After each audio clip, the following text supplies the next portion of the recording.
President Trump says the brutal double murder of a Hollywood power couple is the result of Trump derangement syndrome. I was not a fan of Rob Reiner at all, in any way, shape, or form. I thought he was very bad for our country. For those of us who remember the 1970s and 80s, Rob Reiner wasn't just a director. He was a storyteller who made us believe in friendship, love, and standing up for what's right. Films like Stand By Me, The Princess Bride, When Harry Met Sally, timeless classics that warmed our hearts on rainy evenings. His activism, his outspoken voice against injustice, his love for democracy. And Michelle, his partner of over 35 years, the quiet strength behind the man. Yet in death, as in life, controversy followed. Trump's post, blaming Trump derangement syndrome for the anger that allegedly led to this horror, ignited outrage across the aisle. Was it decency lost, or the raw edge of a polarized age? Join us as we journey through the facts, the fury, and the fragile hope for healing in a nation still searching for common ground. The tragic discovery. Picture a peaceful Sunday afternoon in Brentwood, Los Angeles, December 14, 2025. The upscale neighborhood, home to stars and serenity, shattered by a daughter's desperate 911 call. Romy Reiner, living just across the street, had come to check on her parents. What she found in the master bedroom would haunt a family forever. Her father Rob, 78, and mother Michelle, 68, lying lifeless from multiple stab wounds. Paramedics arrived at 3:38 p.m., confirming the worst: homicide. No signs of forced entry. The attack, prosecutors later said, likely occurred in the early morning hours. Rob and Michelle had attended a holiday party the night before, mingling with friends, perhaps unaware of the storm brewing within their own walls. Their son, Nick, 32, with a history of addiction that inspired the semi-autobiographical film Being Charlie, co-written by him and directed by Rob, was nowhere to be found at first. By evening, police located Nick near the University of Southern California. He surrendered peacefully, fidgety, buying a drink at a gas station moments before. Arrested without bail, charged with 2 counts of first-degree murder and special circumstances. The death certificates revealed they died within minutes of the vicious attack. A family torn apart by unseen struggles, addiction, pain, perhaps unspoken fractures accumulated over years. For older viewers who recall Hollywood's golden families, this hits like a faded photograph cracked by time. How does love turn to such darkness? The investigation continues, but the loss echoes eternally. Who was Rob Reiner? Fade in on the Bronx of 1947, where a boy named Robert Reiner entered the world amid the laughter of his father, Carl, the genius behind The Dick Van Dyke Show, and the warm embrace of Mother Estelle. Young Rob grew up surrounded by comedy legends, yet he forged his own destiny, stepping into the spotlight not as a shadow, but as a light. For those of us who came of age in the 1970s, he was Michael Stivic, the liberal meathead on All in the Family, sparring with Archie Bunker in living rooms across America, reminding us that family arguments could heal as much as they hurt. Rob's heart belonged to storytelling. He transitioned from actor to director with grace, gifting the world treasures like This Is Spinal Tap, a mockumentary that captured rock and roll absurdity with impeccable wit. Then came the masterpieces that defined generations. Stand By Me, a poignant ode to childhood friendship and loss, drawing from Stephen King's words but infused with Rob's tender nostalgia.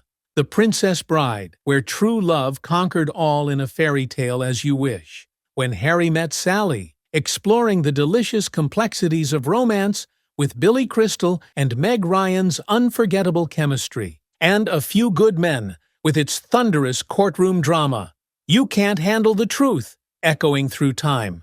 Rob directed with humanity, believing in goodness, justice, and the power of connection. Later in life, he became a vocal advocate for democracy, unafraid to speak truth to power. Married to Michelle Singer since 1989, a talented photographer who inspired his work, they built a family rooted in love and resilience. Rob Reiner wasn't just a filmmaker, he was a beacon of heartfelt American stories, leaving a legacy that warms the soul like an old friend on a quiet evening. President Trump's Truth Social Post. In the quiet dawn of December 15, 2025, as the nation still reeled from the shocking news out of Brentwood, a post appeared on Truth Social that would ignite a firestorm. President Donald Trump, from the confines of the White House, typed words that cut through the morning like a cold wind through an open window. "A very sad thing happened last night in Hollywood," he began, acknowledging the tragedy that had claimed Rob and Michelle Reiner. Then came the twist, sharp and unforgiving. Rob Reiner, described as a tortured and struggling, but once very talented movie director and comedy star, had passed away alongside his wife, reportedly due to the anger he caused others through his massive, unyielding, and incurable affliction with a mind-crippling disease known as Trump derangement syndrome, sometimes referred to as TDS. Trump painted Reiner as a man consumed, his raging obsession driving people crazy, his paranoia peaking as America's golden age dawned. He spoke of Reiner's role in what he called the Russia hoax, a betrayal that hurt the nation.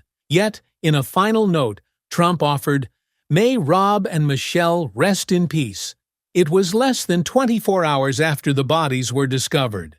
A private family horror thrust into the political arena. For those of us who remember a time when death brought pause, even among rivals, this felt like a line crossed, a moment where grief was overshadowed by grievance. The post spread like wildfire across screens, stirring sorrow into anger. How could words so brutal follow such loss? In an era of deep divides, this was a reminder of how far decency could fray. Trump doubles down. As the morning light filtered through the White House windows on December 15, 2025, President Trump faced the press in the Oval Office, the weight of the nation's grief still fresh. Reporters pressed him on his Truth Social post, those stark words blaming Rob Reiner's Trump derangement syndrome for the tragedy that befell him and Michelle. Would he walk it back, offer regret in this hour of sorrow? No apology came. Trump stood firm, his voice steady, calling Reiner a deranged person whose obsession had spiraled. He invoked the Russia hoax, claiming Reiner's involvement in what he saw as a great betrayal against the country. "I think he hurt himself career-wise," Trump said, reflecting on a man he viewed as consumed by rage. No condolences beyond the post's closing line. Instead, a defense of his words, unyielding as the divisions that defined the era. For many watching, those of us who remember when leaders paused in unity over loss, regardless of politics, it felt like salt in an open wound. Reiner, a vocal critic, yes, but now silenced forever in a family horror tied to personal demons, not partisan fury. The arrest of son Nick pointed to addiction's cruel grip, not political anger spilling into violence. Yet Trump doubled down, turning mourning into a moment of reckoning. Bipartisan voices rose in rebuke, Democrats decrying indecency, Republicans like Massey and Green urging respect for a family's pain. In this chapter of America's story, grace seemed fleeting, lost amid the echoes of old battles. How fragile the bridge between rivals when tragedy demands we cross it. The immediate backlash. The news rippled through the ether like a thunderclap on a clear day, shattering the fragile veil of mourning that had just begun to settle over Hollywood and beyond. By the evening of December 15, 2025, as families gathered around dinner tables reminiscing about Reiner's films that had shaped their lives, President Trump's words exploded into the public square, transforming personal tragedy into a battlefield of indignation. Voices from every corner rose in unison, a rare chorus in these divided times, decrying the intrusion of politics into the raw wound of loss. For those of us who recall an era when grief united rather than divided, this backlash felt like a desperate plea for humanity's return. Democrats led the charge, their outrage laced with sorrow. Senate Majority Leader Chuck Schumer, a steadfast guardian of decency, took to social media with piercing simplicity. He knows no shame, a total jackass. Whoopi Goldberg, her voice trembling with the weight of friendship, lamented on air.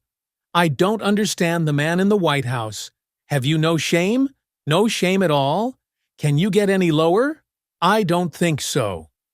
Governor Gavin Newsom branded Trump a sick man, while Senator Chris Murphy declared, "He's just lost it. So sick." These were not mere words. They echoed the heartbreak of a nation watching empathy erode. Yet, astonishingly, Republicans joined the fray, their rebukes a testament to the Post's profound indecency. Representative Marjorie Taylor Greene, often a fierce ally, posted solemnly, "This is a family tragedy, not about politics or political enemies. It's incredibly difficult and should be met with empathy, especially when it ends in murder." Her colleague Thomas Massie challenged his party outright. "Regardless of how you felt about Rob Reiner, this is inappropriate and disrespectful discourse about a man who was just brutally murdered."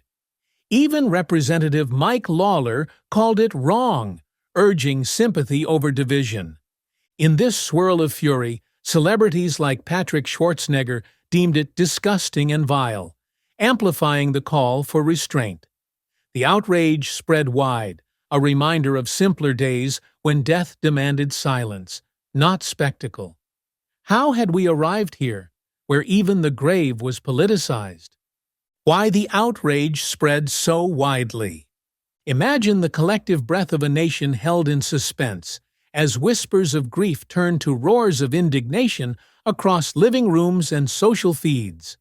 By December 16, 2025, the fury over President Trump's post had transcended party lines, weaving through the fabric of American discourse like a thread pulled too tight. For those of us who cherish the old ways, when tragedy summoned silence and solidarity, not salvos, this widespread outrage spoke volumes about a decency frayed by endless division. What fueled this fire? At its core, the brazen politicization of a fresh wound, turning a family's private hell into a public podium. Rob Reiner's death, tied not to political rage, but to the heartbreaking grip of his son's addiction, a story echoed in Rob's own film, Being Charlie, was twisted into something partisan. Trump's words, linking the horror to Trump derangement syndrome, felt baseless, a cruel leap that ignored the facts. No forced entry, a son arrested amid personal turmoil. This wasn't about ideology, it was a domestic tragedy, raw and unresolved, demanding empathy over accusation. The backlash swelled because it echoed deeper wounds, memories of calls for restraint after other losses, like the Trump assassination attempt, or Paul Pelosi's attack, where leaders urged grace. Here, decency seemed discarded, especially from a president whose role once embodied unity in sorrow. Bipartisan voices, from Greene's plea for empathy to Schumer's sharp rebuke, highlighted a rare consensus: death deserves dignity, not derision. As polls showed most Americans deeming it inappropriate, the outrage revealed a yearning for the Hollywood endings Reiner crafted, where humanity triumphs over hubris. In this polarized twilight, the fury wasn't just anger, it was nostalgia for a time when bridges held, even in the storm. The bigger picture and aftermath. As the calendar turned to January 2026, the shadows of that December tragedy lingered over Brentwood like a half-forgotten film reel, replaying in hushed tones across a divided nation. The investigation into Rob and Michelle Reiner's deaths pressed on, with son Nick held without bail, his arraignment looming on January 7th. Autopsy reports sealed by court order, death records locked away until further notice, as the LAPD pieced together a puzzle of prior welfare checks, twice called to the home before that fateful night. Cremated on December 19th, the couple's final moments detailed only in certificates. Multiple stab wounds, lives extinguished in minutes, a family's private anguish now under public scrutiny. Amid the legal fog, Romy and Jake Reiner broke their silence, their voices a poignant echo of resilience. The horrific and devastating loss of our parents, is something no one should ever experience, they shared, leaning on their sibling bond in this nightmare. Pleading for privacy, they urged compassion over speculation, asking the world to remember Rob and Michelle for their love, laughter, and legacy. Not the darkness that claimed them. No words on politics, just a quiet call to honor the humanity behind the headlines. Yet Trump's unyielding post and its echoes exposed America's deeper fractures, where grief became a weapon in endless battles. Bipartisan outrage, from Greene's empathy to Schumer's scorn, highlighted a fleeting unity against indecency. Polls showed most Americans deeming the remarks inappropriate, a bittersweet reminder of shared values amid polarization. For those of us reminiscing about Hollywood's golden age, this saga stirs nostalgia for when stories ended with hope, not division. A legacy Reiner himself might have directed with grace and truth. In the aftermath, healing whispers on, fragile as celluloid in the light. As the curtains draw on this somber tale from Hollywood's shadowed corners, we reflect on Rob Reiner, a man whose life wove threads of laughter, love, and unyielding conviction into the tapestry of American dreams. His films whispered truths about friendship and justice, much like the quiet strength he shared with Michelle, a partnership that endured for decades amid the glare of fame. Yet, in death, betrayed by words from high places, his legacy becomes a mirror to our fractured times, where politics invades even the sanctity of grief, testing the bonds of decency that once held us together.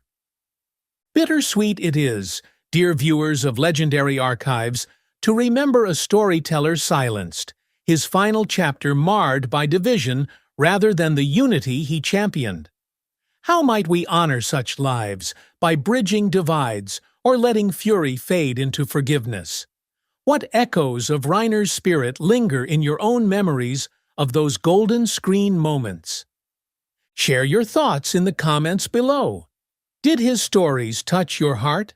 Until next time, may we all find grace in the glow of yesteryear's lights.